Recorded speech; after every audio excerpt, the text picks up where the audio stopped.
Well, Regina City Council is on its way to allowing manufactured homes in all residential neighborhoods. This is a big change because right now the city only allows manufactured homes in 2 locations. Critics say this could change the character of some neighborhoods. Proponents say this allows for more housing options in a time when there is a shortage of affordable homes. So today on Blue Sky, we'll hear from someone who's directly affected by these new changes. We'll get reaction from the Home Builders Association, and we'll talk to industry folks about the role of RMTs and modular construction in helping us build homes faster. What do you see as the solution to our affordable housing shortage in Saskatchewan? You can give us a call today at 1-800-716-2221. You can also email bluesky@cbc.ca. We are starting our conversation today in Regina. Last week, City Council voted in favor of rezoning all residential areas to allow for manufactured homes. And this change could be passed next month.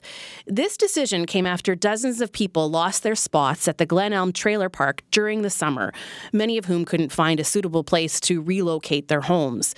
Victoria Flores is the city councillor who brought forward the motion, and she is in our Regina studio today. Victoria, welcome. Hi, thank you for having me. And Randall Edge is someone who will benefit from this change. He is a resident of the Glen Elm Trailer Park, and he joins us on the line. Randall, welcome to the show. Thank you for having me.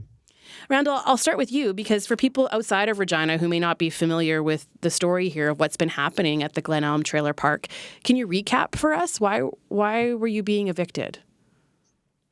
Our community, which was in place and part of the fabric of Regina for 70 years, in the beginning of this year, January, we had a community of 150 families. Today, that has been reduced to 33. 117 families were asked to and compelled to leave the city of Regina because we really had nowhere else to go because our community was one of the rare communities that were zoned for our type of home. And we've gone through this process, and really, we were saddened because we've been, really left with no other alternative but to leave the city of Regina. Our families have been moving to places like Weyburn, Dysart, all over the southern Saskatchewan because legally we weren't permitted to be here. And can you just remind us, Randall, why you were being evicted in the first place? What was the reason you were given for that eviction?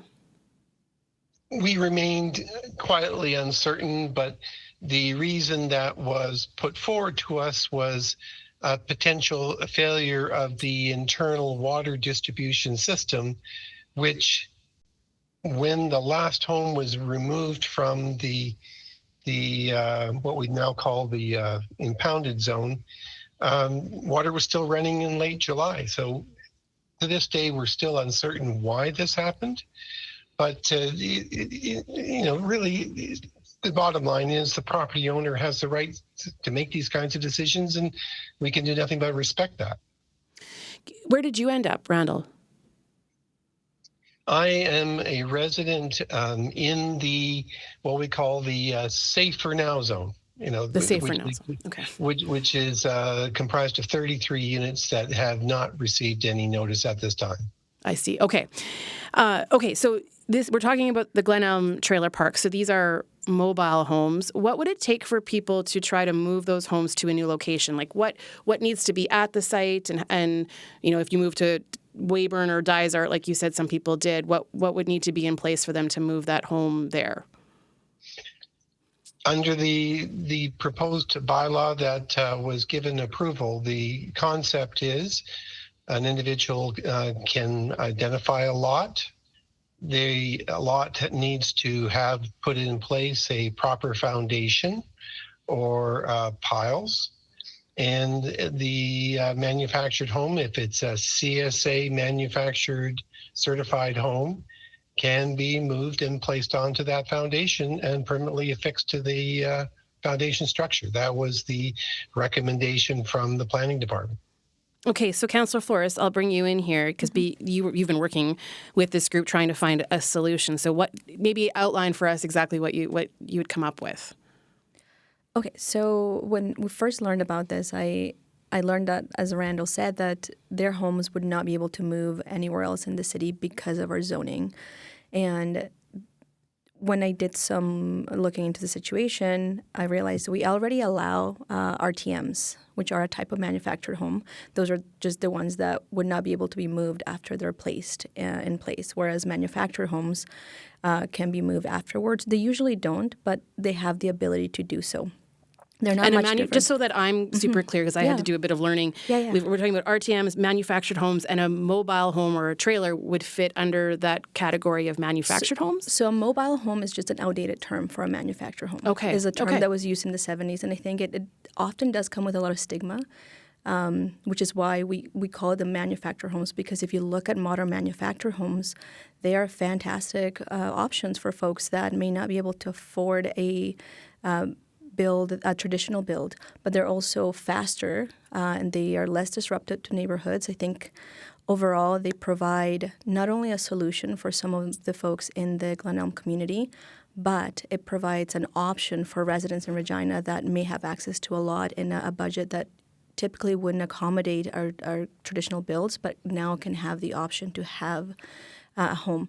And they come in all kinds of sizes, types. You can get manufactured homes that are extremely expensive and really fancy. You can have modest manufactured homes. You can have in-betweens. I mean, at the end of the day, it's an option that we kind of had through RTMs, but manufactured homes were zoned only to the Glen Elm area in another space. So at the end of the day, what we're doing is looking at what's already working. I know some folks brought up how do we move them and things like that. We've been doing that with RTMs. And another concern I heard is, is someone just going to plop a trailer next to my home in an empty lot? Well, that's not the case, and it's not as simple, right?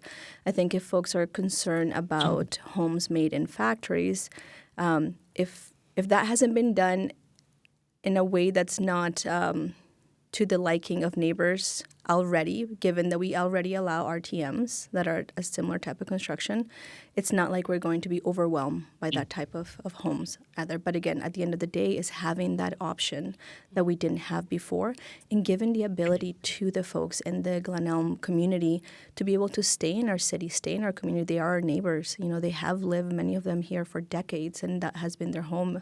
And I felt it was so unfair that the only option they had was to leave the city.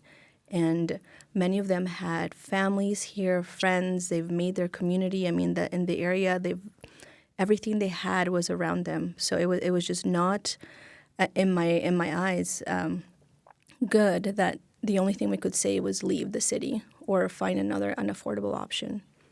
So, Randall, you are in the safer zone right now, but this change coming that could become official from Regina City Council, what would that mean? Like, what would the process be if you or a neighbor had to move? What would be the first steps? Maybe take me through the process, Randall, from your end, and then we'll go back to Councillor Flores to find out from her too. But give us a sense of what steps you'd have to take, Randall.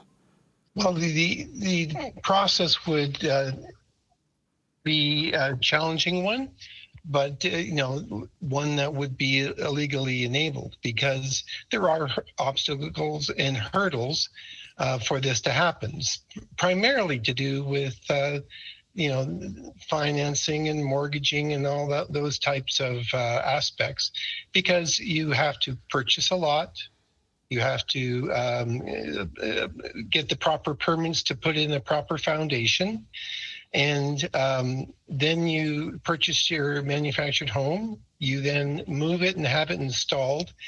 And once it's permanently installed, then and only then can you apply for an appraisal that will then and only then permit you to get a mortgage.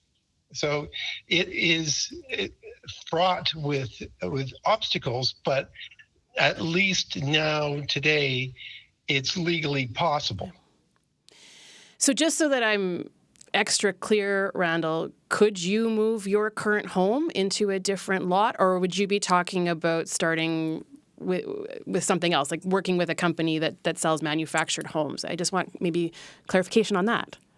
The recommendation from the planning department was for CSA manufactured homes, which, to be frank, are relatively current in terms of the available amount of models.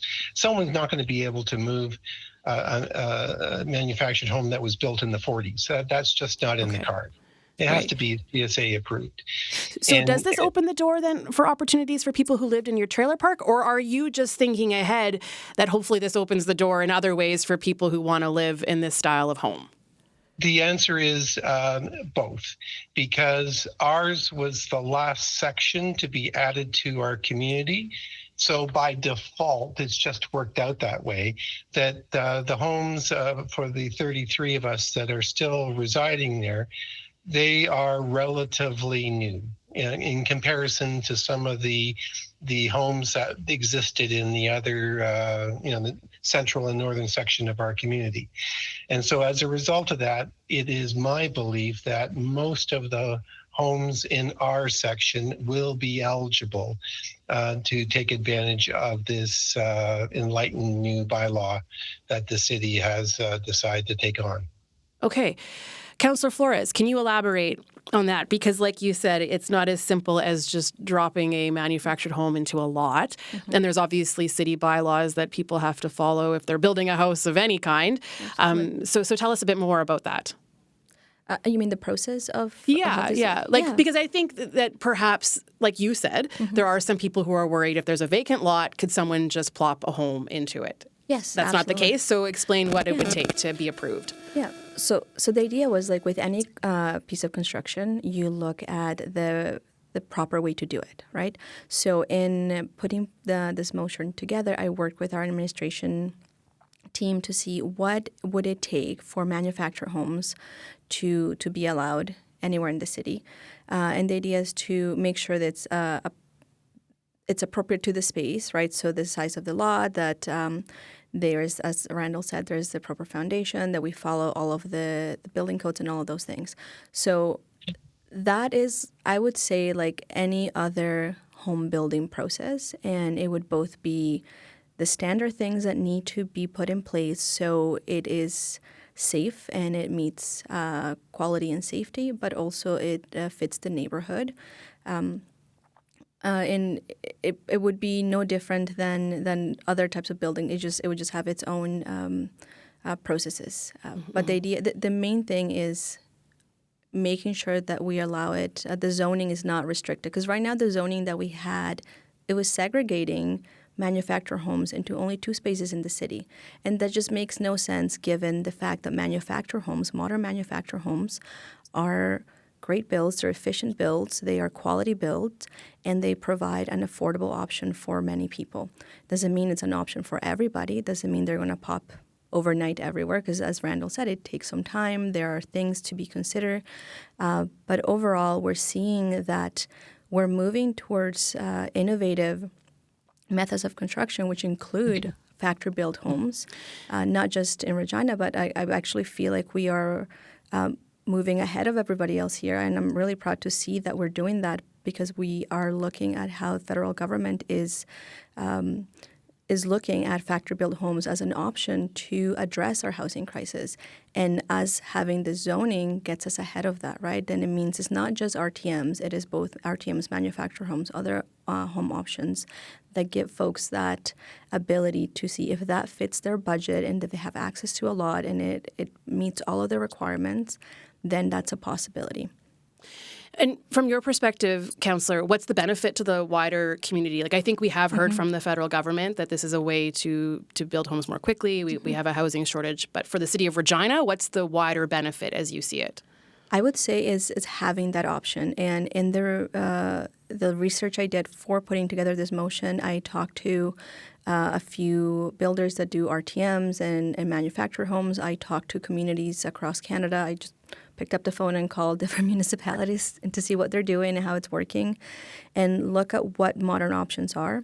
And in general, it just shows that we now have this additional option that folks can use. And given that not everybody can afford a traditional build, but might have access to a lot where a manufactured home would be a good fit, now they could do it. Before this, they could not. They couldn't do it. Yeah. So what has been the reaction so far, Councillor? So on my end, I have only had one person reach out who had concerns, and it was mostly addressed by clearing up some of the misunderstandings around it.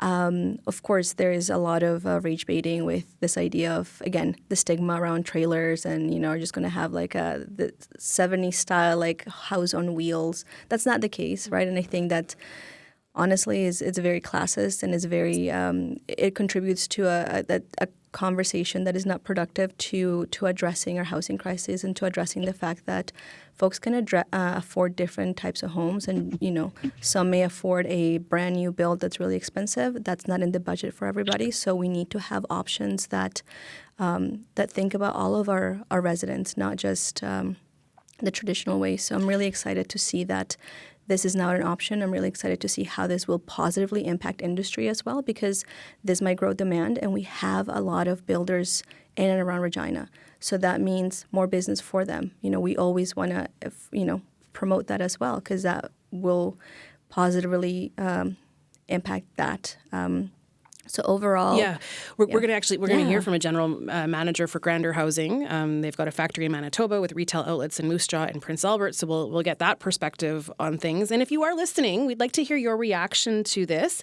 You can give us a call today. What do you see as the solution to our affordable housing shortage in Saskatchewan? You can call us at 1-800-716-2221. You can also email bluesky@cbc.ca. Randall, have you been paying attention to the reaction to this? I'm just wondering how you're navigating maybe some of the comments that have come up from people. Personally, I come from the perspective of people living this lifestyle, and we are nothing but relieved and gratified that our way of living is going to be permitted to continue here in the city. And from our perspective, if the solution had been we have to stay in a specific area, okay, make one available to us. This alternative is even more logical than that. And so from that perspective, we're relieved that we're going to be permitted to continue to live in the city of Regina, though, the place where we picked to be our homes, right? And Randall, maybe you can help all of us understand this a little bit better. And I might have outdated ideas of what the Glen Elm Trailer Park is or was, and what the future might look like. So, well, I guess first of all, if you're purchasing a manufactured home that could end up in any neighborhood, would I even be able to tell the difference? Maybe that's a question for you, Councillor Flores. Like that, my understanding is that it's just a home, right? It's just a home. It's like an average bungalow, and like I said, there is so many types. And if you look at a manufactured home from the 70s, 60s, yeah, likely, right? Like they used to be more like square and a very specific shape. But and I invite everybody to look up manufactured homes, modern manufactured homes, and look at all the options that are available now. Because that's what we're looking at, is options and types and a big variety of things that folks can access. So for the most part, unless you're really aware of all of the difference, the average person, I don't think the ones that's in the lot set up properly would be able to tell a manufactured bungalow versus a traditionally built bungalow. So, Randall, tell me more then about what you mean by when you say that you enjoy living in a manufactured home. And I'm assuming like there was quite a sense of community in the Glen Elm Trailer Park. But going forward, when you say people enjoy living in a manufactured home, what do you mean by that? Well, they're comfortable. They're built to code.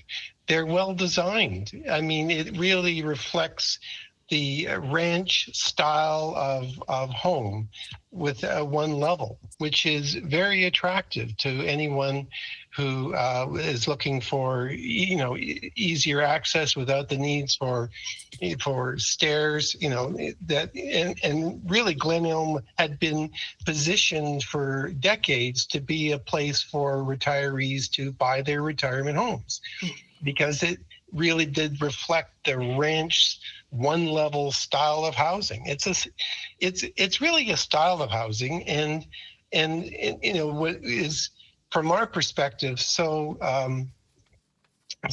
difficult for us to understand is really what we're talking about.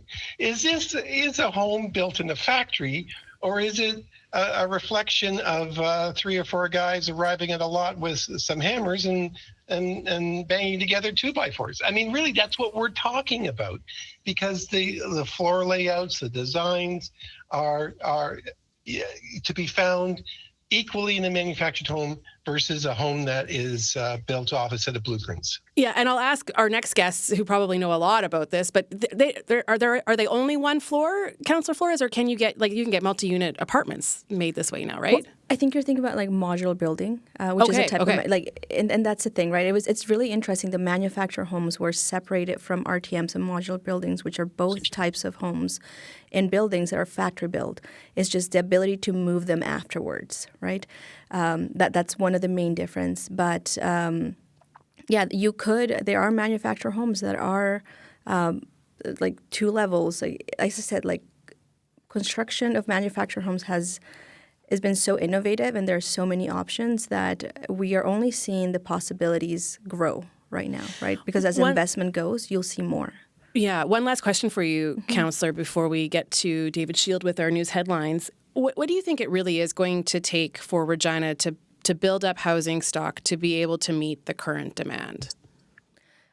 I think affordability is a big one, and the ability to have those options for folks, both with new innovative websites like manufacturing RTMs, but making sure that like the average person can afford a home, and that the appropriate investments are made. So it is within the reach of people, and that we're investing in industry as well. So it's not such a big disparity between the demand and the supply based on the cost there. So I think we're moving in the right direction.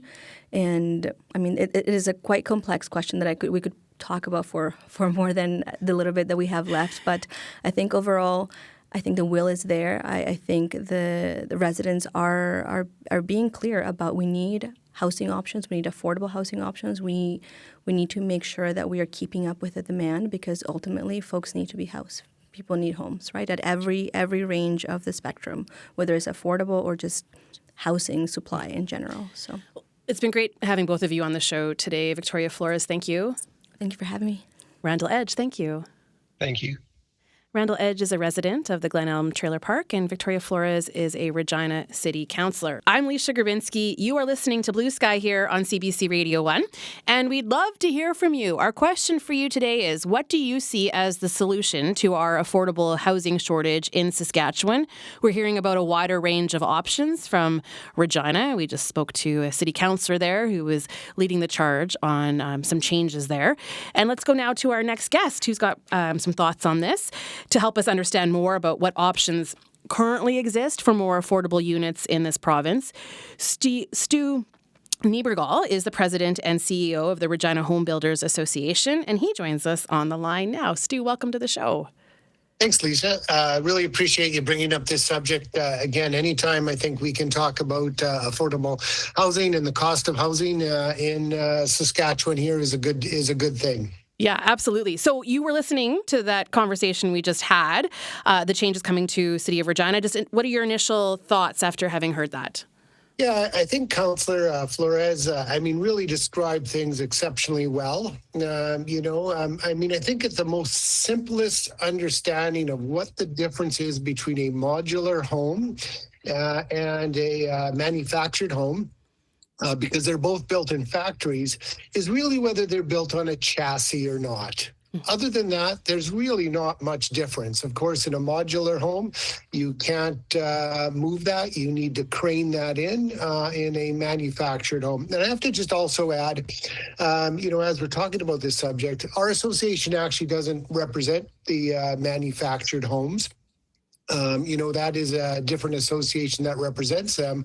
But when we sent a letter in supporting this change on zoning to City Council and to the Planning Commission when it was in front of them, and our communications on this, again, when we looked at, the impacts this has, within the housing sector, again, whether a home is built that has a chassis or not, is not a fundamental reason why you should allow or not allow that type of home within a neighborhood. So your organization was in support of this? Yes, absolutely. Yeah. Again, any housing options and choices, can be very, very significant because, again, this opens up different kind of possibilities. One of the common questions we've gotten over the years is in the popularity of the tiny house movement, that we've all watched on television and in other neighborhoods. Again, something like that really wasn't possible here in Regina because typically a tiny home is built on a chassis. And so again, that would not allow that. The city, in terms of its intensification plans, is looking, has incorporating today that would allow for more types of backyard suites in people's lots. Again, limiting only to modular or stick-built. A manufactured home built on a chassis, opens the door for more backyard suites within a neighborhood. So it's one more tool in the toolbox to add to the housing supply, that is, again, so important for our community. I know you're with the Regina Home Builders Association, and we've been very focused on Regina for this show. Do you have any idea what the rules are in Saskatoon or PA? Is Regina leading the way, or was Saskatoon already doing this? Do you know? Yeah, I'm not familiar with Saskatoon. What I would say that just as a quick glance, there's actually very few communities today in Canada that I believe allow for this zoning change. So we certainly would be leaders and ahead of most cities within Canada. My understanding is, though, that many communities are looking at this. So I would say Regina is certainly a leader in this particular area. You mentioned tiny homes. So we got an email from Keith who writes, "We need all options for housing. Tiny homes and tiny home subdivisions have been successful in many communities in Canada, and it's an efficient solution for short-term and long-term housing," which sounds in line kind of with what you're saying. Hey, Stu? Yeah, absolutely. It's not uncommon to have, while I'm walking around the city or phone calls in especially from young people who typically are, saying, "Hey, I don't have a partner. I'm not planning on having a family. Why is the only housing choice I have now have to be kind of a stacked apartment, right? Why can't I get a small home, with a little bit of grass all the way around me?" And again, you can kind of do that at some level, but again, this just creates another affordable option for people to be able to, again, access housing. Does it create competition in a way that might be challenging? Like, I'm just trying to think of questions that people might have about this, or even builders. Like, are they, is this taking away job opportunities for them? Or, are they built as well as a home that's more traditionally built? Like, do you get some of those questions? Yeah, I think at the end of the day, again, what we're promoting here is, again, as many housing options as possible, and not letting technology limitations get in the way of that. If you're looking at some other North American cities, some in the U.S., they're having great success with 3D printed homes. All these new technologies are, coming into place. In Utah, they are now using bamboo So again, there's all these technologies that are happening, and so we need zoning bylaws, that are going to allow for these markets to emerge, and then the market will sort itself out. And will it save people money? Like, are they typically less expensive? And I guess, what are we comparing? But if we had two similar styles of home, like size-wise, are they less money, or is it just that they can be built faster? Or both? Yeah, I mean, it's again, there is probably some cost savings there. I think as you find that you're saving money in one aspect of it, you're probably spending money in another aspect of it. So, we'll have to wait and see how that all shapes its way out. I don't think they are inherently guaranteed to be cheaper. I think that is one of the failures of the federal government's Build Canada Homes thought process, that somehow manufactured homes factory-built homes are just ultimately going to be substantially cheaper. That's not necessarily the case, but there is different efficiencies and different benefits to that. And so, every market and every location will have its own impacts. So, one of the things that the city, in this change that probably provides some benefit. I mean, the city next week, I think, is taking to council their underutilized land strategy. So often there is, lots throughout the city that don't necessarily fit traditional build easily. They can be some of the oddball lots here and there that happen. Again, there might be an opportunity for somebody to bring in a manufacturer, a modular home, and be able to fill that vacant lot at a more affordable and easy way. Again, as an overall city, we should want that. Yeah. I'm speaking with Stu Niebergall. He's president and CEO of the Regina Home Builders Association. We're wondering what your thoughts are on this. What do you see as the solution to our affordable housing shortage in Saskatchewan? You can call us at 1-800-716-2221. You can also email bluesky@cbc.ca. Now, if you drive past Hague, just north of Saskatoon, chances are you know Zach's. They build prefab homes and cabins there of all sizes, right beside the highway. Saskatoon Mornings, Danny Kerslake rolled past there earlier this year and spotted something surprising. Big 2-story 10-plexes, 4 of them. And because he's curious by nature, Danny went back with a microphone. And that's where he met up with sales manager Bryant Van Kuke to find out what's up at Zach's. Could these apartment buildings be mobile?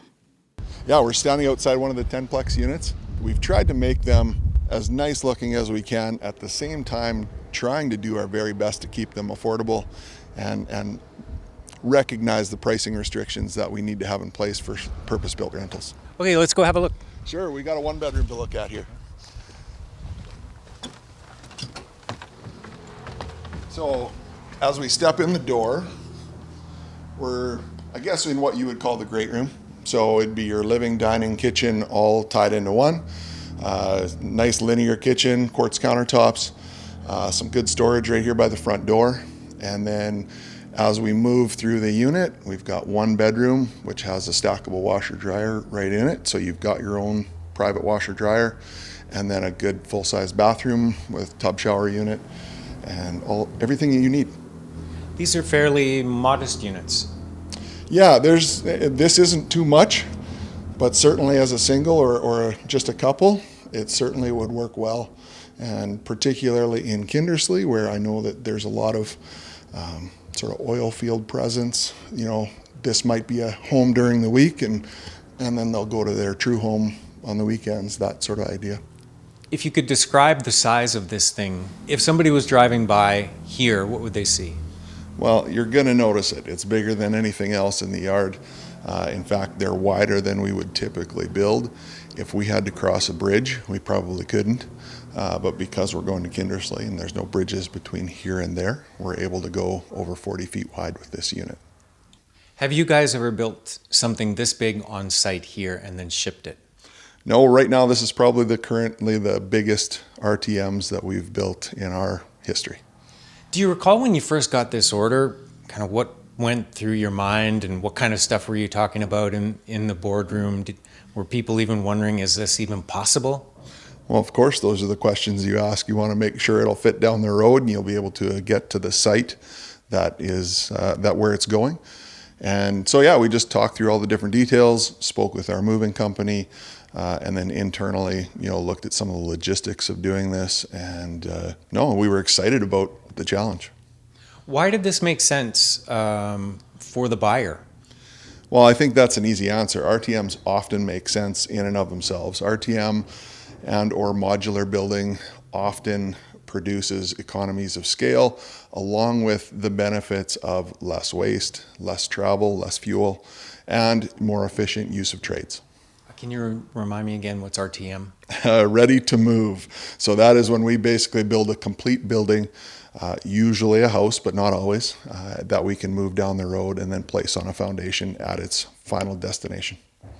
Obviously, we're in a situation where housing is in demand. How does this answer that need? Housing of all types is needed right now, and so one of the growing areas certainly is sort of multi-unit, purpose-built for rentals is a growing segment.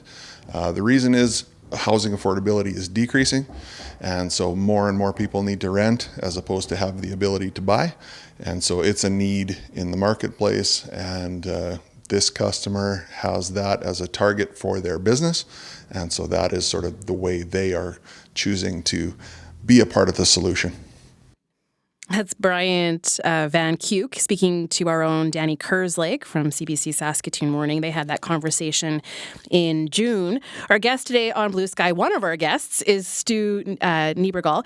He's president and CEO of the Regina Home Builders Association. Stu, I have to admit, Danny made me feel better because he was trying to wrap his head around all the different terminology. So we introduced that as prefab homes, modular, manufactured, mobile. There's a lot of terminology that I haven't kept up to speed on. Yes, you're very correct. There is a lot of terms inside the industry, and I guess that's like anything inside baseball. We've all got our own languages, right, for the work we do. But what stood out to me was what they were talking about there is something that can't go on a bridge, so that's not coming to Saskatoon, I guess. But there might be other versions of that type of home that would work in a city like this? Yeah, again, when you look at the modular side, companies like Big Block Construction, which is doing work in both Saskatoon and Regina. They're building modular, and they crane all of those units into place, and have been able to work through all of those things. Just outside of Regina. There's an RTM builder, not a member of ours, but Olympic Building. And again, they build beautiful looking homes. They've been exclusively building those out in cottage country or moving them out to cottage country and into rural locations, fundamentally because it's difficult to move them in the city, but also in many cases the zoning may get in the way of that as well. So right. Again, these zoning changes are important, not just because of manufactured homes, but it signals to our industry a willingness by the municipality to find housing solutions, and allow, increasingly more options in our communities. Well, someone else who knows a lot about this is Derek Hebert, General Manager for Grander Housing. They're a modular construction company with a factory in Manitoba and retail outlets in Moose Jaw and Prince Albert. Derek, welcome to Blue Sky. Thank you very much, Lisa. Glad to be here.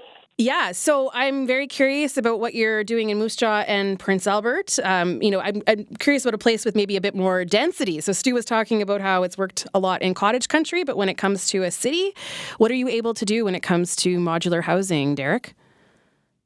Well, to modular housing, as I think Stu's mentioned a few times, the projects that Big Block does, for example, which is a client partner of ours, so we provide a lot of the multifamily projects that Big Block does populate these major urban cities with.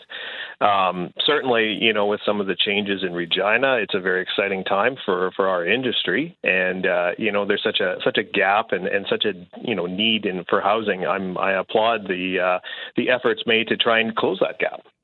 Well, tell me more about how your buildings are being used to meet housing demands in Saskatchewan?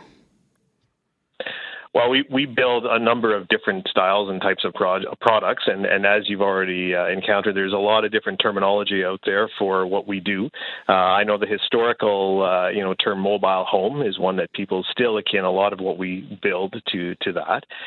We provide manufactured homes as well too, which essentially is the same building code that any other home is built to, and it happens to go on a steel chassis, which I've heard mentioned here now a few times, which is quite fine as a structure. What we're doing, is providing affordable, but also available and immediately available homes for anyone that needs it. So, what can we do? I mean, we have immediate possession type homes, which is what we have at our sales or retail locations, both in Moose Jaw and PA. And we're ready to service whatever people are looking for with a variety of styles and designs. How are you defining affordable?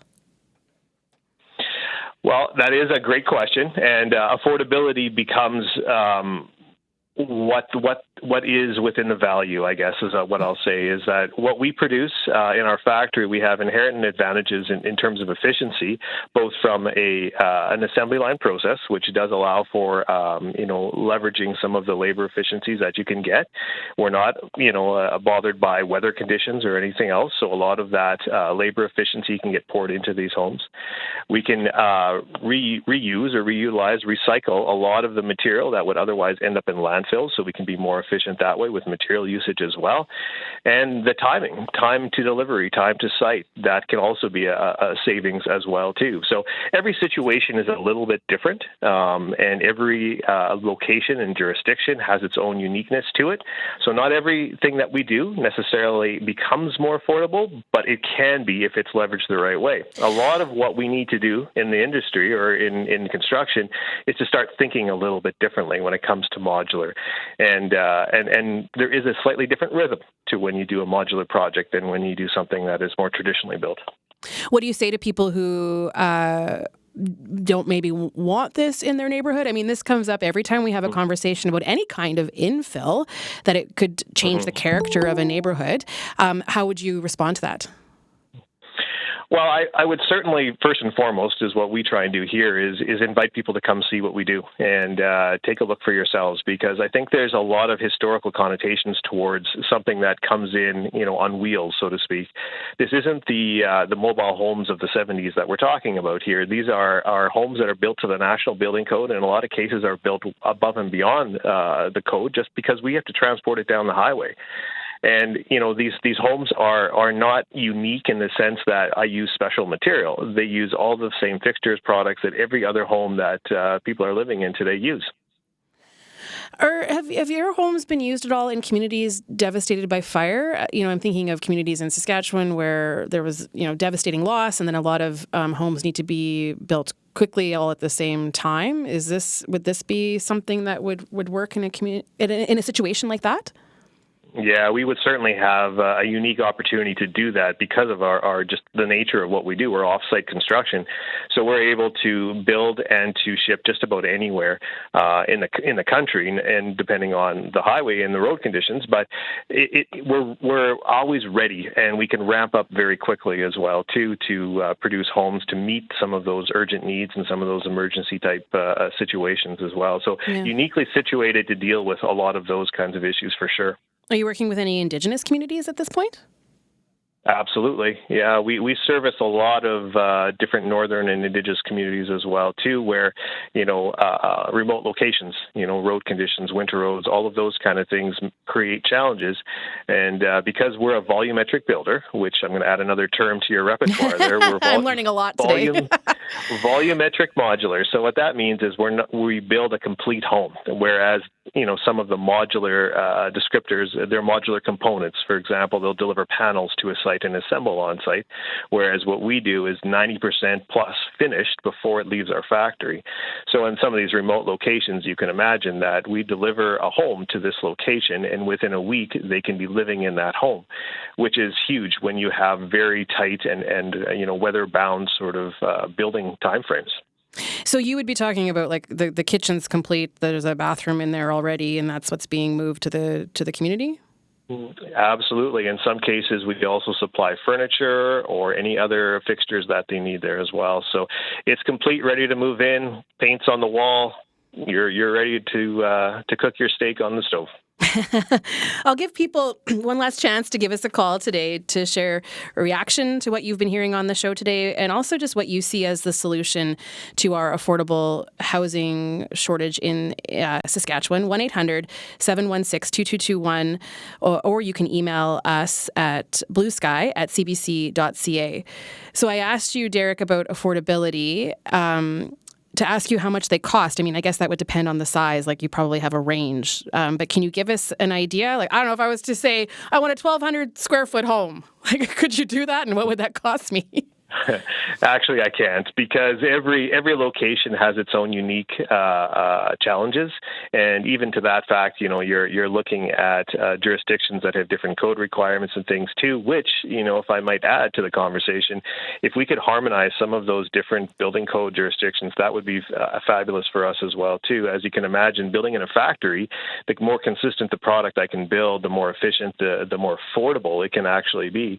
But with every jurisdiction having sometimes their own interpretation of the building code, it creates problems when you're looking for repeatability and things as well too. So I'm not going to give you a price today, because it is very unique in what location we're going to, whether I'm selling a home or a building to BC or I'm selling it to northern Saskatchewan, it's going to change that number dramatically. And is there a point where people can ask for like aesthetic things, like if they want a blue house versus a black house, or are you just kind of like picking off the lot and saying I'll take that as it is? Yeah, well, both exist. What we do here at Grandeur is we offer a customizable solution. So we will have some sort of standard plans that you can sort of start with and look at, but all of the interior finishes are up to you to personalize your own home. So, when you talk about cities and neighbors not liking the idea here, well, we can meet a lot of the architectural standards that exist in many of these communities, whether it's adding different exterior finishes and those kind of things. They can all be customized to the individual customer needs, and we do that with every home we build.